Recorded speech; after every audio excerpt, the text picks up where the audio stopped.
மகாநதி சீரியல்ல நாளைய எபிசோட்ல நம்ம காவேரிக்கு ஒரு அதிர்ச்சியான விஷயம் காத்துக்கிட்டு இருக்கு. அது என்ன அப்படின்னு பாத்தீங்கன்னா, காவேரிய பொண்ணு கேட்டு வந்திருந்தாங்க இல்லையா? அவங்க கிட்ட காவேரியோட அம்மா வந்து பாத்தீங்கன்னா, பொண்ணு இல்ல அப்படின்னு சொல்லியிருக்கு.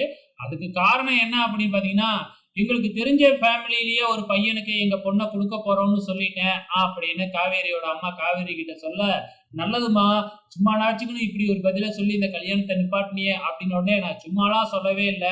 உனக்கு உண்மையாலுமே ஒரு பையனோட கல்யாணம் பண்ணி வைக்க போறோம் அப்படின்னு சொல்றாங்க. காவேரிக்கு ஷாக்கா இருக்கு. யாரு அந்த பையன் அப்படின்னு கேட்டா, வேற யாரும் இல்ல. நம்ம விஜய் தம்பி தான் அப்படின்னு உடனே ஷாக் ஆகுறாங்க. ஸோ இப்ப ஏற்கனவே விஜயோட குடும்பத்துல விஜய்க்கு பொண்ணு கேட்டு மறுபடியும் 2 பேத்துக்கும் கல்யாணம் பண்ணி வச்சிடலாம் அப்படின்னு பிளான் போட்டாங்க இல்லையா? அததான் இப்ப எக்ஸிக்யூட் பண்ணிக்கிட்டு இருக்கிறாங்க. ஆனா காவேரி விஜய அவங்க மனைவியோட சேர்த்து வைக்கணும் அப்படின்னு சுத்திக்கிட்டு இருக்கிறாங்க. ஸோ இதெல்லாம் எங்க போய் முடிய போகுதுன்னு தெரியல. பொறுத்திருந்து பார்க்கலாம்.